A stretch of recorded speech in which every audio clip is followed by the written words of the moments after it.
My name is Peter Hrastovec.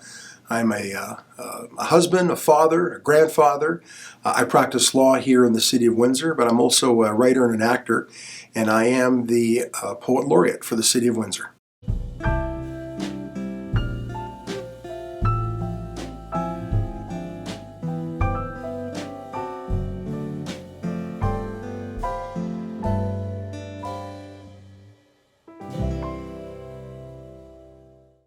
The first book came out about 10 years ago, was In Lieu of Flowers, and the second book is Sidelines, and that was done in conjunction with Marty Gervais' publishing practicum at the University of Windsor, and the students edited it and got it published. And my most recent book is There Will Be Fish, and it came out last year.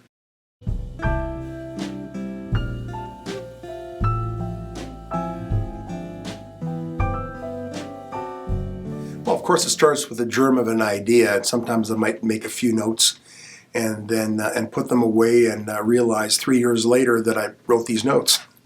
But sometimes I'm compelled to write the poem right away and try to finish it off, that day or in a couple of days. There are often times when poems don't reveal themselves for a few years. You start writing them and you're just waiting for that nexus of an idea that is going to be the hammer to complete the poem. Whether it's a bit of sarcasm or whether it's something truly motivational or inspirational, you just wait for those right words. There's no real rhyme or reason to the way I do things. I don't have a set time when I write. I'll write late at night or early in the morning, whenever I can fit it in with other things in my life as far as that goes. My father, who was a writer in the Croatian language, a poet in the Croatian language, told me that work gets in the way of the artist, who you may or may not be. So he says, just be patient with that time, and hopefully I'll be able to devote more time for my art as my legal career dissipates or slows down, as they all do. But the fact is, I just write when the muse basically says, "Hey, it's time."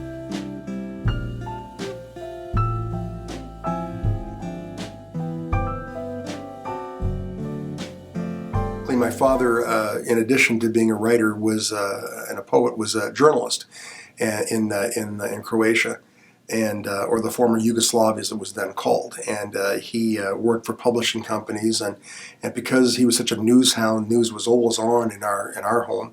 I was in my own mind driven to perhaps pursue a career in journalism. I went into law solely to be a writer about law. That's what I was going to do originally.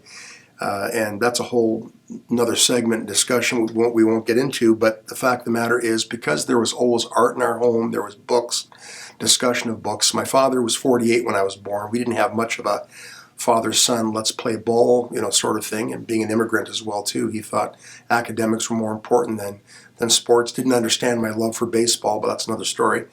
But there was always music in the house, and there was literature, and so that's the relationship that I had with my family, driven by the arts. And I wouldn't change a thing. It was great. My parents are long gone now, as is my only sibling, my sister.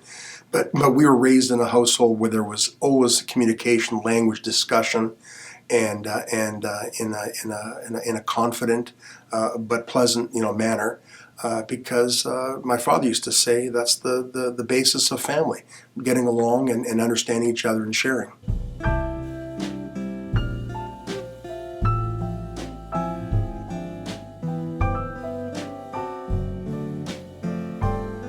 Well, the thing that I like about acting and theater is that it allows me to engage, and it allows me to be more evocative in terms of all the other arts.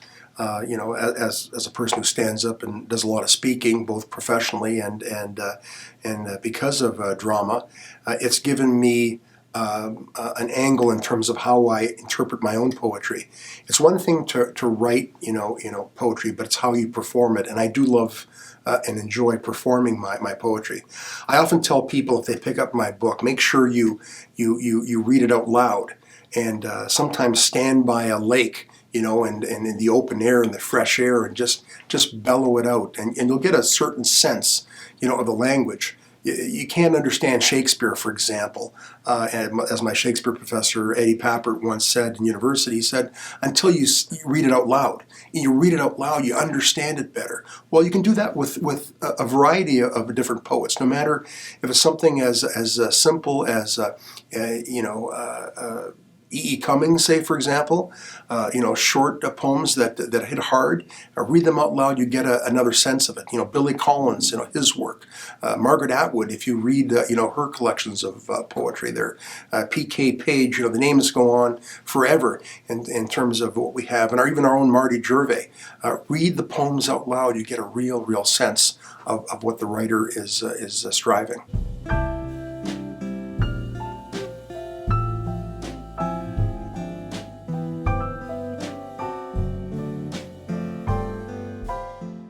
It's a very humbling designation, and I feel very honored and privileged to do this on behalf of the city. The thing that strikes me as being very important, it's not about me, it's about the we. And my goal is to reach out to other writers, not just those who are well known and gifted in this community with the ability to have their books published, but the young emerging writers. And other artists as well too, such as musicians and songwriters. I'm trying to meld as many of the arts as possible and using poetry as a vehicle for that purpose and this role as an opportunity to really expand on what we have here. I have a bit of a motto. I always say that live anything is everything. And when you get out to see spoken word, when you get out to listen to a musician, when you get out to the theater, even when you get out to the art gallery, as static as the art gallery might be and pieces of art, they do speak to you. So melding all of these arts together, that's going to be an important function, what I hope to do in the next 3 to 4 years.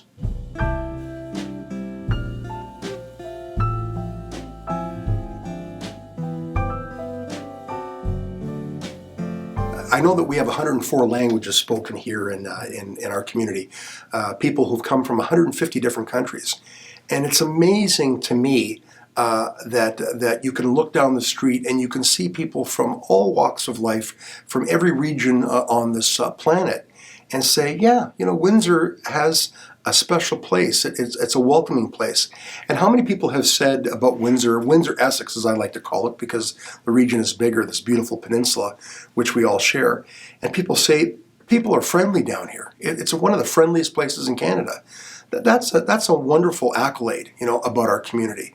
Because when you are friendly with people and you create friends, you're less likely to be vindictive. And you are more likely to do some positive things and create some wonderful synergies that can do terrific things, not just in the community, but in the world. So I certainly welcome every opportunity. When I see a new immigrant, I say to them, as was said to people in the past, including my own parents, welcome to Canada, make us better.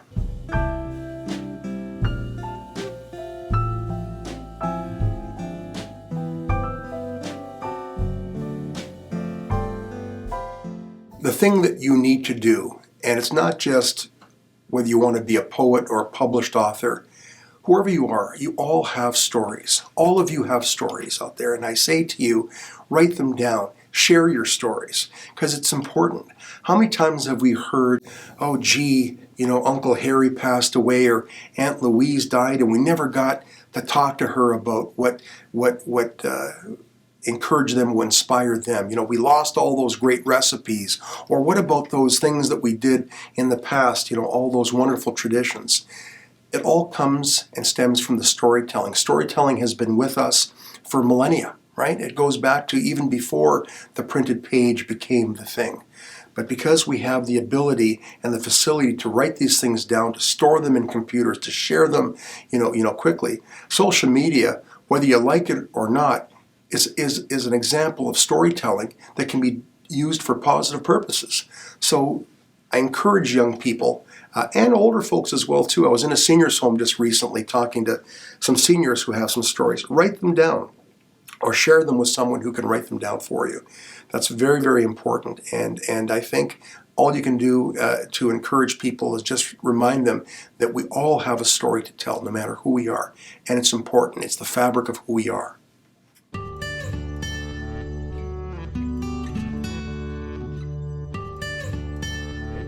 The first poem I'm going to read is from my latest book, There Will Be Fish. There it is. And it's a book that was written for my in-laws, Blaise and Theresa May, and it's one that I've read publicly a number of times. This was for their 60th wedding anniversary. I was asked to write something, and I wrote this poem.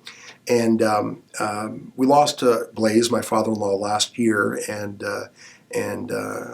my mother-in-law, Theresa, is pretty resilient and pretty strong and very strong-willed, but we often talk about Blaise, and we share memories and so on. So this is for the both of them. Hands, for Blaise and Theresa May on their 60th wedding anniversary.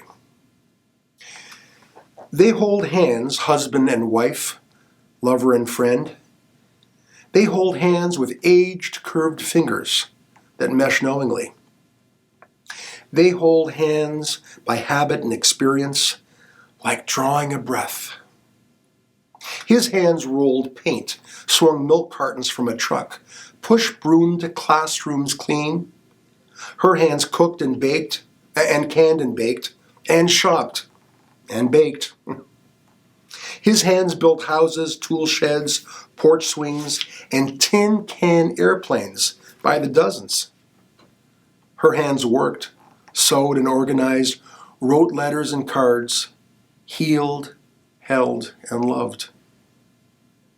His hands made ice rinks in season and tended brilliant gardens, filled with flowers he'd hand cut and give to her. Her hands always accepted his gifts. Her hands held him close as they danced a lifetime. They continue to hold hands, as in their youth, now using hands to steady each other. They hold hands, inseparable in devotion, letting go only to fold in silent prayer. And we hold hands to emulate their simple life lesson that together we are stronger and should never let go.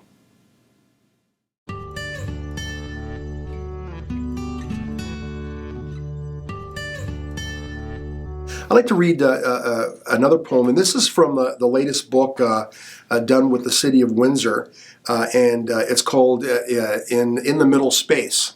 And this was just launched just recently, and it's about Windsor's public art and about the statuary and the murals and all the wonderful things. And I highly recommend this book, not just because of all the poets that are here, including yours truly, but I mean, there's tremendous work here by many other poets, and a great foreword by Selena LaRocque and an introduction by Alex McKay that are both worth the price just to read these two introductions. One of the poems that I was asked to write about was the Tecumseh and Brock Monument that was created by Mark Williams and his cohort, and that stands at the corner of Sandwich, at the intersection of Sandwich and Riverside, the roundabout there. And it's a magnificent piece, and I envisioned a dialogue between Tecumseh and Brock. So it's called Destiny. A warrior on horseback rides past a uniformed officer. The soldier is on guard, an earnest sentinel, saber at his side, bicorn hat on his head, standing with a spyglass extended in his hands. He surveys intently something far on the distant horizon. The horseman, resplendent in tribal dress, rifle in hand, girded for battle, asks, "What do you see, my friend?" Undistracted, fixed on his subject, the officer, poised and ready, responds, "The future." The rider listens and looks inland. Sitting proudly upon his noble mount, the feather on his cap curved blade-like, his hair blowing freely with the wind, masking his stern, resolute eyes. He advances past his ally, who guards his position, steadfast in his gaze. On hearing the horse's hooves as it passes by, the officer asks, And you, my friend, where are you going?" Sitting tall, committed, knowing and wise, this leader, this valiant warrior chief, the pride of the Shawnee people, replies, "Into history."